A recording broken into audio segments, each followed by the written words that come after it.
여러분 안녕하십니까. 마나임 뉴스입니다. 제가 요즘에 분당 갈보리 교회하고요 남포교회 문제를 계속 제기하면서 방송을 하고 있는데요, 오늘은 그 남포교회를 최종적으로 한번 정리를 해 보겠습니다. 남포교회 박영선 목사에 대해서 이제 여러 번 방송을 하다 보니까 박영선 목사를 왜 그렇게 괴롭히느냐, 왜 그렇게 디스를 하느냐, 다른 사람 얘기 듣지 말고 직접 얘기를 들어보고 좀 해야 되지 않느냐, 이런저런 얘기를 많이 하고 있고요. 그 정도면은 그렇게 수고했으니까 그 정도는 교회에서 해줘야 되지 않느냐. 또 감히 이제 목사님한테 어떻게 그럴 수가 있느냐, 여러분들이 계시는 것 같습니다. 저는 말이죠, 그 내용도 내용이지만은 한국교회의 성도들이 어떤 신앙심을 가지고 있을까.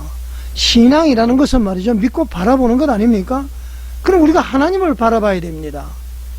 진정한 주의 종이라면, 목사라면은 하나님을 위해서는 여러분들은 나를 버리세요, 담임 목사를 버리라, 그런 얘기를 할 수 있는 사람이 진정한 주의 종인 것입니다. 우리나라 교권주의 없어져야 되고요, 터부 없어져야 됩니다. 그러지 않으면은 절대로 하나님이 기뻐하시는 교회가 될 수가 없고요, 성도들은 목사들의 육신의 정욕, 안목의 정욕, 이생의 자랑을 만족시켜주는 도구로밖에 살 수가 없습니다. 그러니까 내 백성이 지식이 없으면 망한다 그랬는데 속히 깨어나시기 바랍니다. 영분별의 은사를 가져야 된다는 얘기죠. 자, 이 시간 박영선 목사의 육성을 말이죠, 직접 여러분에게 들려드리겠습니다. 자살하겠다는 거, 그리고 최 목사하고는 최태준 담임 목사하고는 같이 할 수 없다는 것, 그리고 이제 돈을 요구하는 것, 그 얘기를 직접 들려드리고 여러분들이 한번 판단을 해보시기 바랍니다.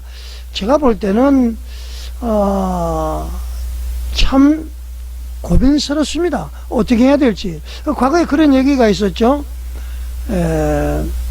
한경직 목사님께서 말이죠, 남한사성에서 이제 곳에 떠나시기 전에 거기서 이제 그 요양을 하고 계실 때 후배 목사님들이 찾아갔다는 것 아닙니까?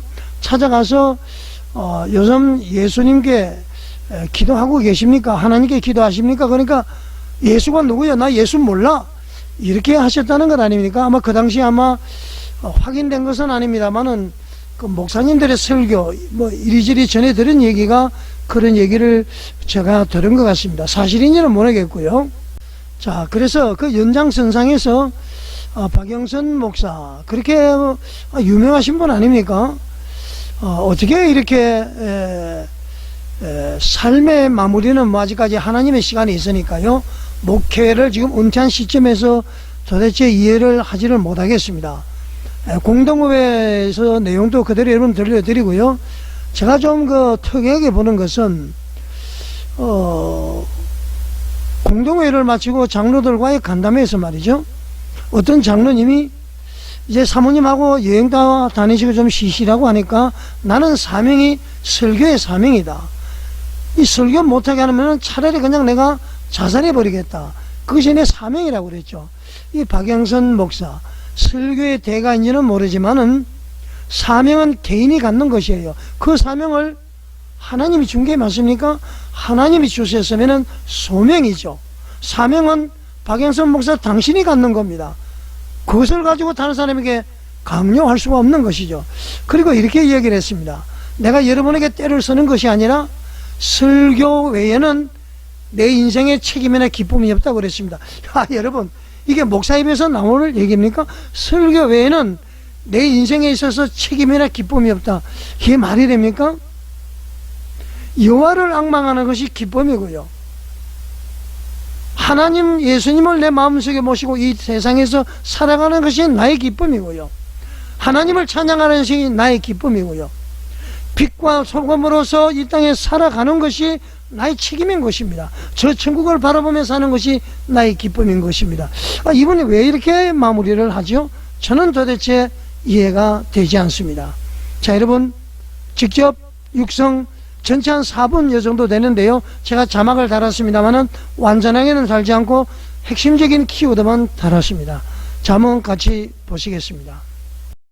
최 목사하고 나하고는 같이 있기가 불편해졌어요. 그래서 헤어져야 되는데, 여러분들은 내가 제안하는 걸 거부했기 때문에 나는 여러분들이 최 목사님하고 교회하는 걸 결정하려고 볼 수밖에 없어요. 성경 본문을 해석해 나가는 일이 한국교회에 전무했었어. 이사는 걸 내가 맡게 됐어. 나도 모르게. 이 사명을 계속할 수 있는 일을 여러분들이 나를 재정적으로 시작을 도와주는 거고, 적어도 한 200평 가져야 돼요.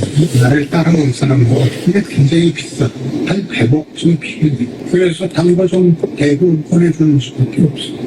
우리 교회 부동산 값이 1,500에서 2,000억이에요. 그러니 내가 설립자니까 나한테 한 100억쯤 줘야 되지 않냐. 내가 나가는데. 왜냐하면 그때는 봐놓은 게 120억짜리였어요. 그걸 살려면 120억이라 그래서 100억 얘기가 그래서 나왔죠. 사실 100억이라는 게 말이 안 되는 금액이잖아요. 실제적으로 찾아본 게 40억 정도는 들더라 라고 얘기를 해놨는데 100평은 있어야겠다. 100평에 40억이더라고요. 지금 모르는 사람들 입장에서는 40억? 그러면 얼마나 큰 돈이에요. 근데 저희 사는 아파트도 34평 40억입니다. 이런 배우 사정 모르는 사람들이 뭘 대단하다고 그렇게 많은 돈을 달래냐 이렇게 돼버려갖고 뭐라고 할 말이 없습니다. 제가 할 줄 아는 건 설교밖에 없습니다.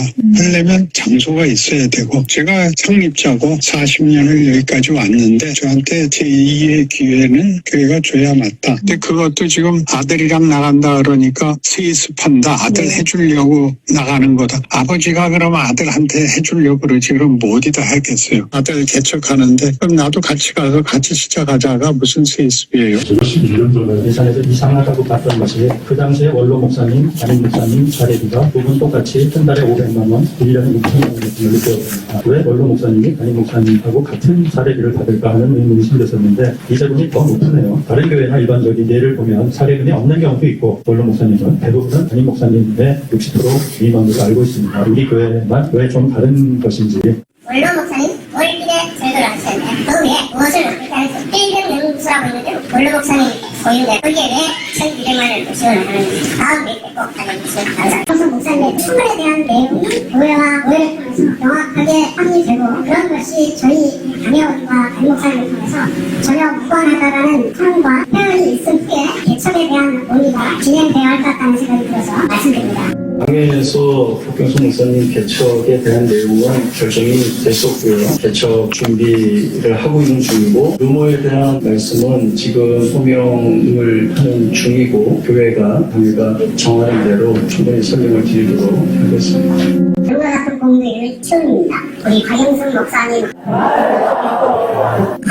목사님 말씀으로 상당히 교계에서도 존경받고 좋은 교회로 소문나 있습니다. 그런데 이번에 어떻게 해서 이렇게 40년 가까이 된 교회가 여러분 말씀이 실긴지 모르겠습니다. 세상의 문제나 세상의 법을 가지고 하지 말라는 거예요. 모든 것은 당에 여러분들이 맡겨주시고 여러분들 신앙 전공을 전공하십시오. 언론을 보고 결국은 제가 나가야만 한 것 같습니다. 진실과 상관없는 뉴스를 많이 내기 위해서 조작한 것들로 시끄럽게 됐고 비난한 사람은 망하는 겁니다. 우리 아들은 이제 시작해야 되니까 잘 내보내서 시작할 수 있게 해주시고 저는 당에서 결정하는 때에 언제라도 빈손으로 나갈 수 있습니다. 여러분 요새 얼마나 비싼지 아십니까? 100억 얘기했을 때는 교회 내분이 일어나지 않았다고 보통 교회에서는 원래 있었던 목사가 후임 목사를 해줬는데 그 싸움하기 싫어서 내가 나간다 그런 겁니다. 요청을 한 게 아니라 그 말 했다가 찌라시가 돌았습니다. 은퇴하는 주제에 몸값을 100억을 날려요. 그래서 제가 금방 항복했죠. 100평만 해서 40억만 받자. 이번에는 아들을 개척시키면 얼마 못 받으니까 원로 목사가 자식을 사이비 세습을 하려고 40억을 달라는 일을 했습니다. 저는 뭔지 모르겠어요. 저는 평생 설교 하나가 제 사명인 줄 알고 온 사람입니다. 설교하지 말라 그러면 그냥 자살해버리겠습니다. 여러분한테 떼쓰는 게 아니라 그 외에 내 인생에 책임이나 기쁨이 없습니다. 사택 내놓으라는 얘기도 들었는데 가져가십시오.